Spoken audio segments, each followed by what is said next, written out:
রিমি আমার এই ইম্পর্টেন্ট কাগজে ওয়ালেট করে ফেলেছে।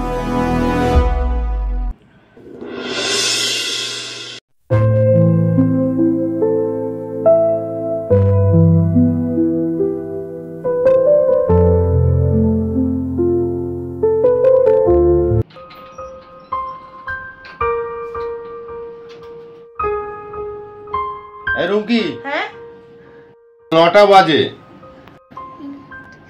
এখনো রান্নাই বসেনি। খাবো কখন, ব্যবসায় বা যাবো কখন? রতন, ও তো এক্ষুনি উঠলো, আমি একটু রেডি করে নি, তারপর আমি ঝটপট রান্না করে দিচ্ছি। এই তোমার এই আদি খেতে বন্ধ করো তো। রোজ রোজ তোমার এই ন্যাকামর মেনে নিয়ে যাচ্ছে না। তারপরে জন্ম দিয়েছো তো এক মেয়ে সন্তানের জন্ম। যদি একটা ছেলে জন্ম দিতে তাও ভাবতাম, এই মেয়েকে নিয়ে ন্যাকামো আমার পোষায় না। আর শোনো, খাবারটা না প্রথমে আমার পেটে দেওয়ার চেষ্টা করো, কারণ ইনকামটা আমি করি, ও নয়। আর যদি একটা ছেলে জন্ম দিতে, তাহলে জানতাম ভবিষ্যতে টাকা ইনকাম করে আমার বংশের মুখ উজ্জ্বল করবে। রতন, কি বলছো এসব? রতন, ও তোমার মেয়ে, ও তোমার নিজের মেয়ে, ও তোমার নিজের রক্ত। এটাই তো আমার দুর্ভাগ্য যে ও আমার রক্ত। আগে যদি জানতাম যে মেয়ে সন্তানের জন্ম দেবে, তাহলে পেটের ভিতরে ওষুধ খাইয়ে। রতন, ছি ছি ছি ছি, আমার ভাবতেও লজ্জা লাগছে।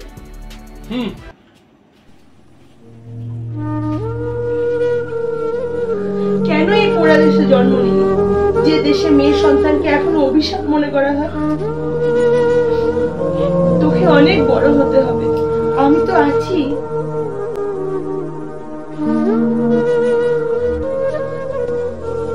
রুমকি, হ্যাঁ রুমকি, এই তাড়াতাড়ি করো, দেরি হয়ে যাচ্ছে তো। যাই।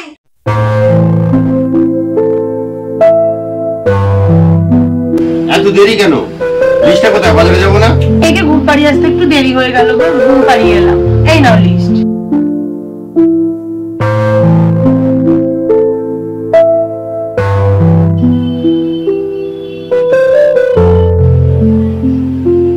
কি ব্যাপার? জনসন বেবি অয়েল লিখেছো কেন?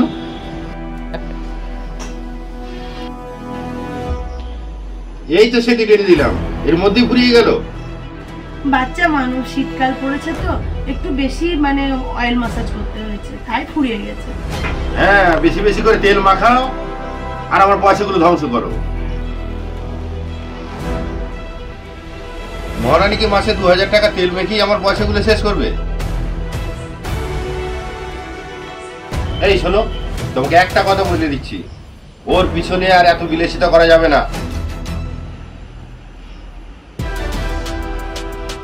যদি ছেলে জন্ম দিতে, তুমি যা চাইতে তাই পেতে। আমি ওর পিছনে একটা টাকাও নষ্ট করবো না। কি বলছো? ভুলে যেও না রতন, তোমার মাও একটা মেয়ে, তোমার বোনও একটা মেয়ে। তুমি কি করে নিজের সন্তানের সঙ্গে এরকম করতে পারো?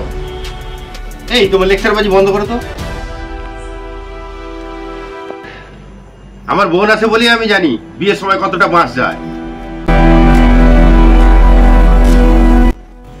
সারা জীবন খাওয়াবো পড়াবো, আর পরের বাড়ি ছেলে এসে পয়সা লুটি নিয়ে চলে যায়। যত সব। এই শোনো, যত তাড়াতাড়ি পারো বড় করো, মানুষ করো, আর এখান থেকে বিদায় দাও। তোমার চিন্তা ভাবনা দেখলে আমি অবাক হয়ে যাই। তাই না? তুমি অবাক হয়ে যাচ্ছ। অবাক তো তুমি এবার হবা, এটা জানি। আমি আমার সম্পত্তির এক কানা করি ওকে দেবো না। আমি ঠিক করেছি, আমার গ্রামের সম্পত্তি, বাড়ি, জমি যা আছে আমি আমার দাদার ছেলে নামে দিয়ে যাব। দ্বিতীয়বার যে বাচ্চার জন্য চেষ্টা করব তার তো কোনো গ্যারান্টি নেই। যদি মেয়ে হয় বাস হয়েই গেল। যত সব। এই বাজারে গেলাম।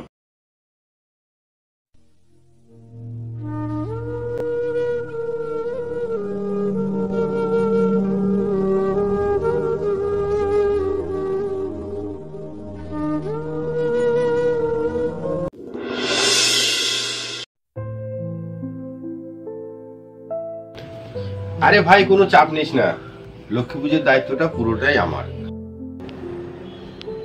আরে ভাই কোনো চাপ নিস না, নিষ্ঠার সঙ্গেই পুজো করবো, মা লক্ষ্মীর পুজো খুব নিষ্ঠার সঙ্গে করবো, কোনো চাপ নিস না।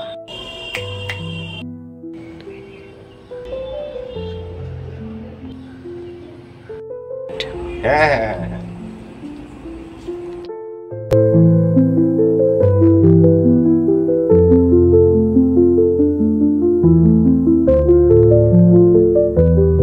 রঙ্কি, হ্যাঁ রঙ্কি, আমার এই ব্যবসার ইম্পর্টেন্ট কাগজটা ভিজলো কি করে? আমি তো জানি না। মানে জানি না মানে? এ বাড়িতে থাকি তো তুমি আর আমি, আর এটা তো মনে হচ্ছে ইউরিনের গন্ধ।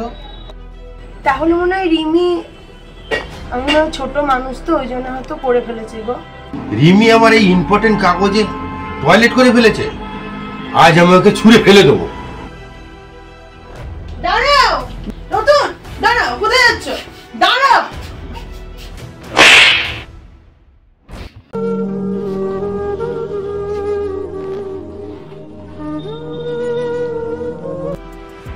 ছি ছি রতন, ছি, ও একটা দুধের নিষ্পাপ বাচ্চা, তার প্রতি তোমার এত ঘৃণা শুধু একটা মেয়ে বলে?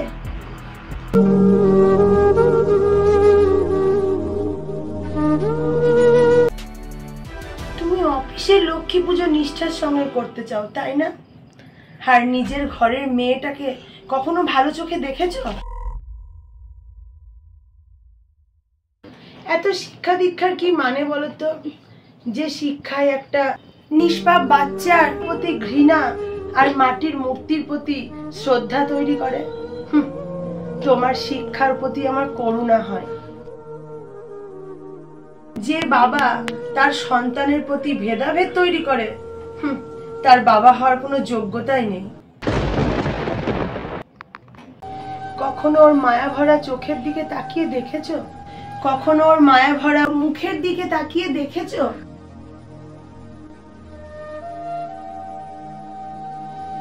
ও হয়তো ওর মায়া ভরা চোখ নিয়ে শুধু এতদিন ধরে ওর বাবাকেই খুঁজেছে। এত বছর হয়ে গেল, তুমি তোর কাছে গিয়ে কখনো ওর মাথায় হাত বুলিয়ে জানতেও চাওনি যে ও কি চায়। আমি আজকেই আমার সন্তানকে নিয়ে চলে যাব, থাকো তুমি এই বাড়িতে।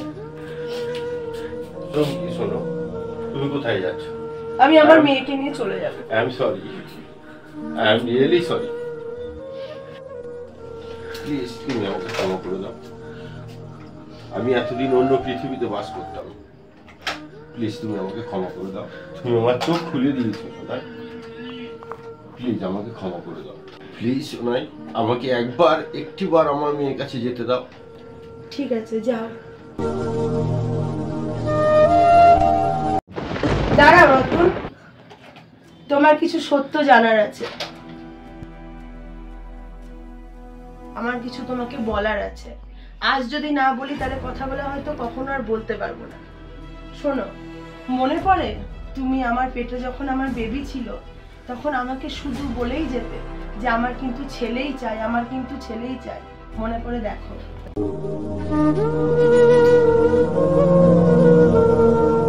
ব্যবসার সূত্রে আমার ডেলিভারির সময় তুমি বাইরে ছিলে। তারপরে যখন আমার ডেলিভারি হয়, আমার সিজার হয়, তখন যখন আমার জ্ঞান আসে, আমি ডাক্তারবাবুকে বলেছিলাম এবং ফ্যামিলির সবাইকে বলে রেখেছিলাম যে একটা কথা গোপন করতে, তোমার মেয়ে না, ও তোমার ছেলে। ছেলে? হ্যাঁ ছেলে, ও তোমার ছেলে। আমি বারণ করেছিলাম ডাক্তারকে বলতে, সবাইকে বলতে, এবং বলেছিলাম তুমি ফেরার পরে যেন বলে যে তোমার মেয়ে হয়েছে। আমি দেখতে চেয়েছিলাম যে তুমি মেয়ে হলে আমার সঙ্গে কেমন ব্যবহার করো। আজ ওর 3 বছর বয়স হয়ে গেল, আজ তুমি কেমন বাবা? হ্যাঁ, লজ্জা দিও না। তুমি কেমন বাবা যে তুমি তাকিয়ে দেখোনি, এমন কাছে শুদ্ধ যাওনি, তুমি জানোই না যে তোমার ছেলে হয়েছে না মেয়ে হয়েছে। আর লজ্জা দিও না বাবু। আমি এবার ঈশ্বরকে বলবো যে আমার যদি দ্বিতীয় সন্তান হয়, সে যেন আমার কন্যা সন্তানই হয়। আমি ঈশ্বরকেও প্রার্থনা করি যদি আমার দ্বিতীয় সন্তান হয়, সে জানি আমার কন্যা সন্তানই হয়, আমার জানি মেয়েই হয়। আমি ঈশ্বরকে এটা বলবো, বারবার করে এটাই চাই। তুমি যে তোমার ভুল বুঝতে পেরেছো, সত্যি আমি চাই প্রত্যেক বাবা, প্রত্যেক শ্বশুর বাড়ির লোক, প্রত্যেক বাবা যেন এরকম তাদের ভুল বুঝতে পারে। ছেলে সন্তান আর মেয়ে সন্তানের মধ্যে কোনো পার্থক্য, কোনো ভেদাভেদ নেই। যাও তুমি তোমার ছেলের কাছে এবার যাও।